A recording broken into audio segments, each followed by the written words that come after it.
Welcome to Baha'i On Air. We're doing another deep dive into the Baha'i writings. I'm Mark. And I'm Jane. And today, we've got another one tailored for you, focusing on a really significant text from the Bahá'í Faith. It's part of our Prayer Deepenings series. And with the recent holy day for the ascension of Baha'u'llah, this feels, well, pretty timely. We're looking at a prayer often used for remembrance and connection. That's right. Our source today is the Tablet of Visitation. It's a key prayer used particularly when visiting the shrines of Baha'u'llah and the Bab, but, also widely used personally. Okay, so let's unpack this. The big question for me is, how does this one prayer, which isn't actually that long, manage to capture so much Baha'u'llah's station, his life story, the believer's connection? It's quite something, isn't it? Yeah. So let's dive in. First, maybe we should just hear the text itself. I'll read it through. Good idea. Reads the Tablet of Visitation clearly and respectfully. The Tablet of Visitation.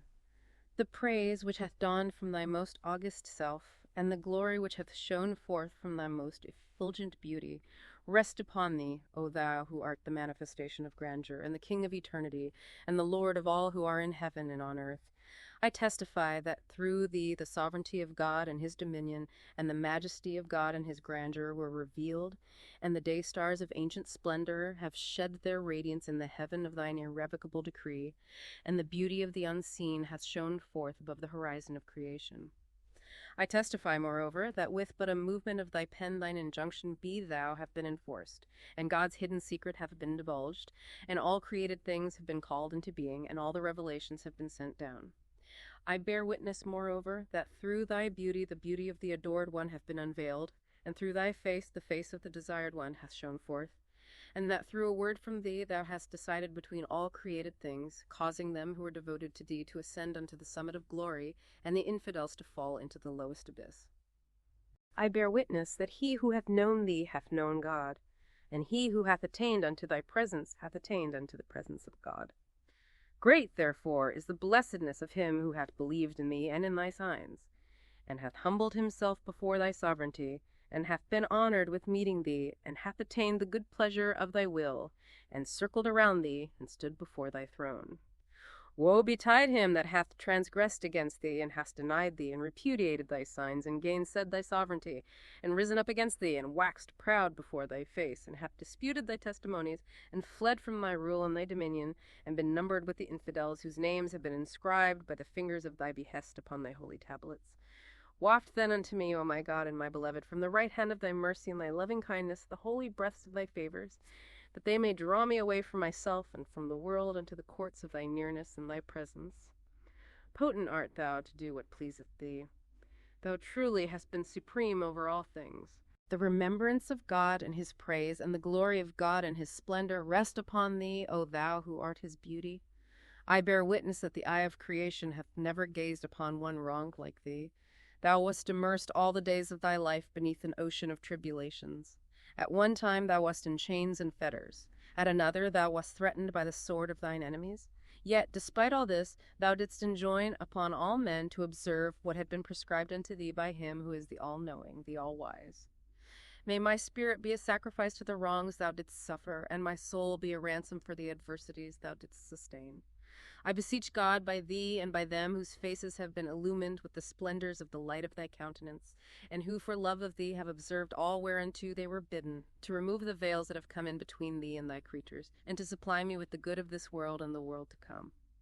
Thou art in truth the Almighty, the most exalted, the all-glorious, the ever-forgiving, the most compassionate.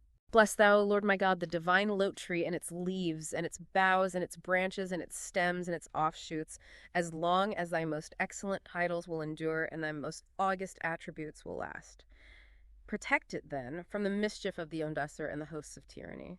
Thou art, in truth, the Almighty, the most powerful. Bless thou also, O Lord my God, thy servants and thy handmaidens who have attained unto thee. Thou truly art the all-bountiful, whose grace is infinite. No God is there save thee, the ever-forgiving, the most generous. Okay. Wow. Hearing it like that, my first thought is just the sheer weight of the language is packed. It feels so direct, like you're speaking right to him, and also cosmic, universal. It really is. It's definitely a form of address, a supplication, but it's layered with these profound statements about who Baha'u'llah is, his station. Right. You can sort of feel the structure as you hear it, the praise. Yeah. Then the shift to belief and denial, then asking for grace, acknowledging the suffering. Exactly. It takes you on a Wow. journey, doesn't it? Through different aspects of understanding and relating to him. So let's get into the meaning, the purpose, why it's so important. You mentioned visitation earlier. What exactly does that mean in this context? Is it just about going to the shrine? Well, that's the most perhaps common association, visiting his resting place. But visitation here is really about achieving a spiritual connection, a nearness. Ah. So yes, it's central to the experience of pilgrimage, of visiting the shrine, but fundamentally, it's a prayer to connect with his spiritual reality wherever you are. It's a tool, really, for focusing your devotion. And it starts right off the bat by establishing who he is, all those titles, manifestation of grandeur, king of eternity, lord of all. It's quite a list. It is. And the key insight there, I think, is that these aren't just, honorary titles.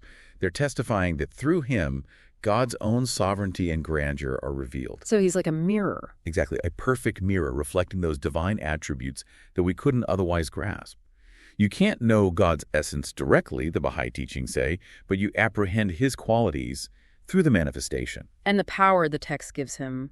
With but a movement of thy pen, thine injunction be thou hath been enforced.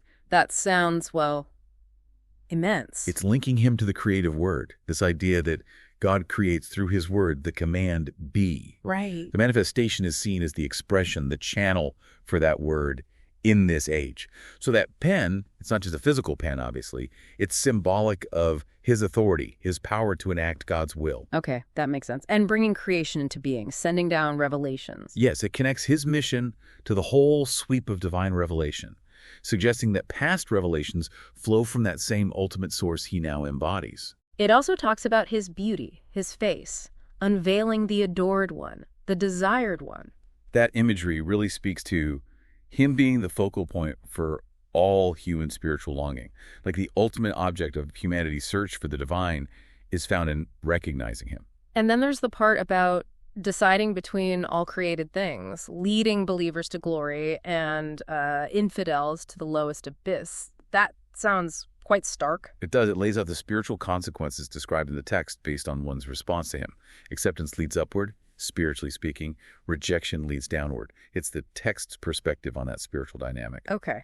Now, this next bit feels incredibly significant, maybe one of the core insights. He who hath known thee hath known God, and he who hath attained unto thy presence hath attained unto the presence of God. What's so striking about that? It's just how direct it is, isn't it? There's no hedging. It's this clear identification.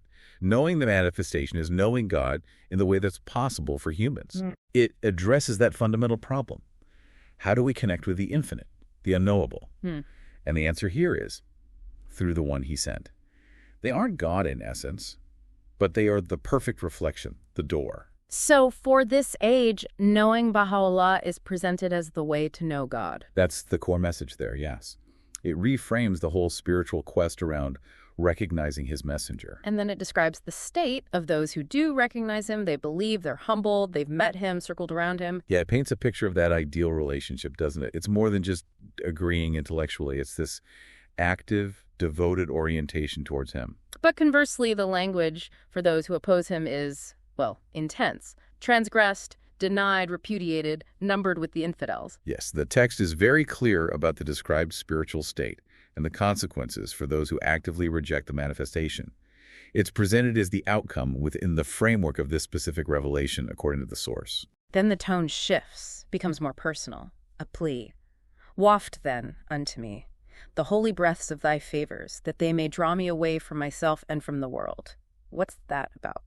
This is where it becomes very much a personal prayer, a supplication. It's expressing that deep desire for spiritual connection, for transformation. To get away from the ego, the world's distractions. Exactly. To be drawn out of myself and the world and into the courts of thy nearness and thy presence. It's asking for help, essentially, to achieve that spiritual closeness, that detachment. The imagery reinforces that right hand of thy mercy, holy breaths. Seeking that divine grace. And it also asks for the good of this world and the world to come. Which is important, right? It acknowledges we live in both dimensions. While the focus is spiritual, it asks for well-being in, all aspects of life. Okay, now this next part. This really hits hard. The acknowledgement of suffering. I bear witness that the eye of creation have never gazed upon one wronged like thee. That's such a powerful statement. It really is. And this is where the text connects that divine station directly to intense human suffering. It gets specific. Yeah. Immersed all the days of thy life beneath an ocean of tribulations. Chains and fetters, threatened by the sword. Right. And that imagery isn't just symbolic. It grounds the prayer in historical fact. Baha'u'llah's actual life, the exiles, the prisons, like the Sia Chal, that terrible dungeon in Tehran. Precisely. This section refers to the decades of persecution he endured.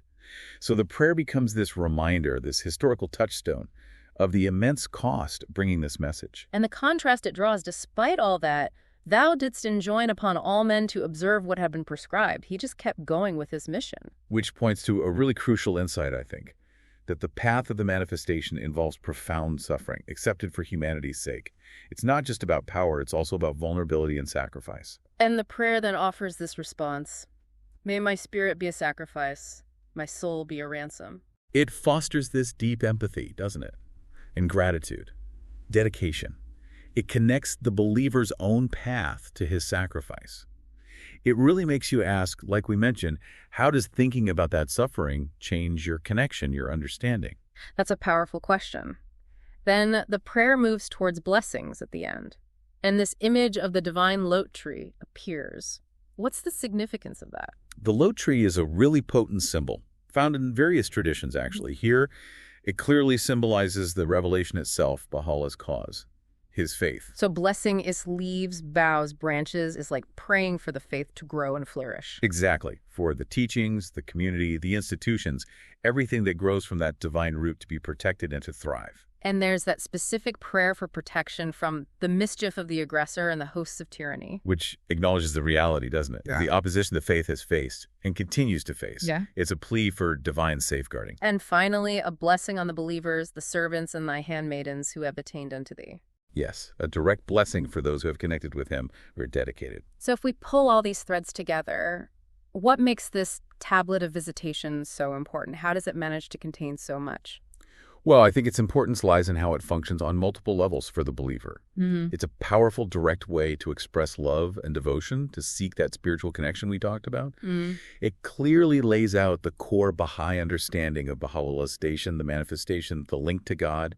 It's a constant, poignant reminder of his sacrifice rooted in real history. And by weaving together all these elements, praise, testimony, asking for help, acknowledging suffering, blessing, it provides this incredibly comprehensive framework for that relationship between the believer and the divine. It packs it all in. Yeah. And the imagery really does carry a lot of weight, doesn't it? From the day stars and the movement of thy pen early on to the ocean of tribulations and that final divine Lote-Tree. Absolutely. Those images make these huge spiritual ideas, the power, the suffering, feel more tangible, more resonant emotionally. It speaks to the soul, you could say. And grounding it in history, like with the chains and fetters, makes it feel less abstract. It connects the spiritual message to the real human cost. Precisely. It ensures the understanding isn't just theoretical. It acknowledges the lived reality of Baha'u'llah's mission and sacrifice.